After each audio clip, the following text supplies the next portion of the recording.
গ্রামের আবেগকে প্রাধান্য দিতে এই দুর্যোগকে উপেক্ষা না করে বিক্ষোভে ফেটে পড়লেন সাহারজোড়া গ্রামের মানুষজন বড়জোড়া বিডিও অফিসে।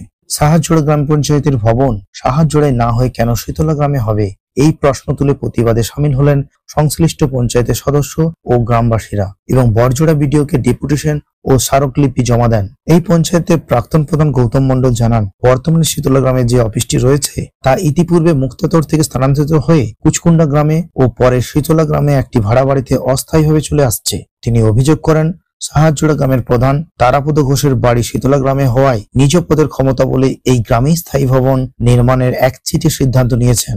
এই মর্মে প্রধান বিডিওকে দিয়ে একটি টেন্ডার আহ্বানও করেছেন। এমনকি নির্বাচিত পঞ্চায়েতের সদস্যদের মতামতের প্রয়োজনটুকু মনে করেননি তিনি। এটা অনৈতিক। তিনি আরো দাবি করেছেন, সাহারজোড়া গ্রাম পঞ্চায়েতে মোট 14টি গ্রাম রয়েছে। পঞ্চায়েত ভবনটি সাহারজোড়া গ্রামে নির্মিত হলে 12টি গ্রামের মানুষ উপকৃত হবেন, যদিও এখন 2টি গ্রামের মানুষ সুবিধা পাচ্ছে।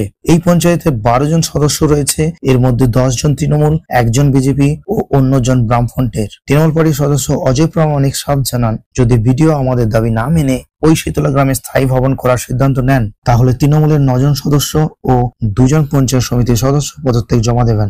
এখন নজর বিডিওর সিদ্ধান্তের দিকে। গ্রামবাসীদের দাবি মেনে সাহারজোড়ায় কি স্থায়ী পঞ্চায়েত অফিস হবে নাকি জোর করে চাপানো হবে অন্য সিদ্ধান্ত?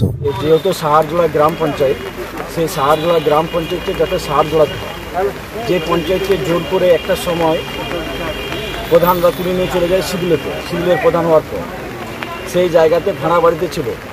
আর আজকে আমাদের যেটা 12 জন মেম্বার আছে আমাদের, সেই 12 জন মেম্বারের মধ্যে 10 জন মেম্বার চায় যে সাহারজোড়া গ্রাম পঞ্চায়েত সাহারজোড়াতে। আর প্রধান সেটা নিজে বলে করেছে, কোনো রেজুলেশন না করে কোনো মেম্বারকে না সাইন করিয়ে তিনি করেছেন কি সিদলা গ্রাম পঞ্চায়েতটা সিদলাতে করতে হবে। কিন্তু গ্রাম পঞ্চায়েতের নাম হচ্ছে সাহারজোড়া, গ্রাম পঞ্চায়েত হচ্ছে সাহারজোড়া গ্রাম পঞ্চায়েত। যদি আগামী দিন এই গ্রাম পঞ্চায়েতের টেন্ডারটি বিডিও সাহেব ক্যান্সেল না করে, তাহলে আমাদের যে 9 জন মেম্বার আছে তৃণমূল কংগ্রেসের, আমরা 9 জন মেম্বারই কিন্তু বিডিও সাহেবের কাছে রিজাইন দেবো যে আমরা আর পঞ্চায়েতে আসছি না, আমাদের কোনো পঞ্চায়েতের পোস্টের কোনো দরকার নেই। প্রধান নিজে একা পঞ্চায়েত অফিস চালান। আমার নাম হচ্ছে অজয় প্রামাণিক। উপপ্রধান আমি দু প্রাঙের লোক, কিন্তু আমাদের সঙ্গে সব আলোচনা হয়, কিন্তু এইটা যে গোপনভাবে এত বড় কাজটা করলো প্রধান, এটা পুরোটাই সাজেস্ট করে প্রধান পুরোটাই আমাদের অন্ধকার রেখেছে। প্রধান কি চাইছে যে আমি প্রধান মানে আমি সর্বসর্ব সাহেব বললে যে আমার লেভেল থেকে কিছু করার নাই, যদি উপর লেভেল থেকে কিছু আমার কাছে চিঠি আসে তাহলে আমরা এই থেকে অফ করতে পারবো, নাহলে আমার এখন আপাতত কিছু করার নেই। বিশেষ করে আমি দেবো। আমরা বলবো যে এই যে আমাদের পঞ্চায়েতে স্থায়ীকরণ ভাবে আমাদেরকে কোনো না জানিয়ে টেন্ডার হচ্ছে, এই টেন্ডার আমরা বাতিল করতে চাই। কারণ আমরা তো কোনো কিছু জানি না, কিন্তু কিভাবে না জানিয়ে এরকম ভাবে টেন্ডার নেওয়া হলো। কি আমাদের ডেপুটেশন সাহারজোড়া অঞ্চলের মোট 11টি গ্রামের সাধারণ মানুষকে নিয়ে দলমত নির্বিশেষে, জাতি বর্ণ ধর্ম নির্বিশেষে আমরা সামিল হয়েছি। আমাদের যে পঞ্চায়েত সাহারজোড়া গ্রাম পঞ্চায়েত, সেই পঞ্চায়েতটি দীর্ঘ 50 বছর ধরে, মানে এক কথায় জন্মলগ্ন থেকে শীতলা গ্রামে অস্থায়ীভাবে ভাড়া ঘরে চলে আসছে। হঠাৎ করে আমরা জানতে পারি এই অস্থায়ী পঞ্চায়েতটি স্থায়ী বিল্ডিং করার জন্য মাননীয় সমষ্টি উন্নয়ন আধিকারিকের দপ্তর থেকে টেন্ডার নোটিফিকেশন জারি হয়েছে। আমরা আজকে সমবেত হয়েছি, প্রতিবাদ করতে এসেছি, কারণ আমাদের গ্রামের মানুষদের আবেগের বিষয়, মানুষের সম্মানের বিষয়, গ্রামের মানুষের সম্মানের বিষয়। এই যে টেন্ডার আহ্বান করা হয়েছে, সেই টেন্ডার যেন বাতিল করা হয়। আমার নাম গৌতম মণ্ডল, সাহারজোড়া গ্রাম পঞ্চায়েতের প্রাক্তন প্রধান।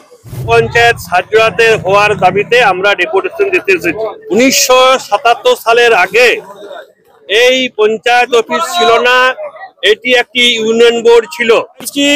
যে নামে আমাদের সাহারজোড়া গ্রাম পঞ্চায়েত আছে, সেটি একটি ঐতিহাসিক ভিলেজ, সেই জায়গাতে পঞ্চায়েত অফিস হোক, এই দাবিতে আমরা গণতান্ত্রিক পথে আমরা লড়াই আন্দোলন করতে চাই।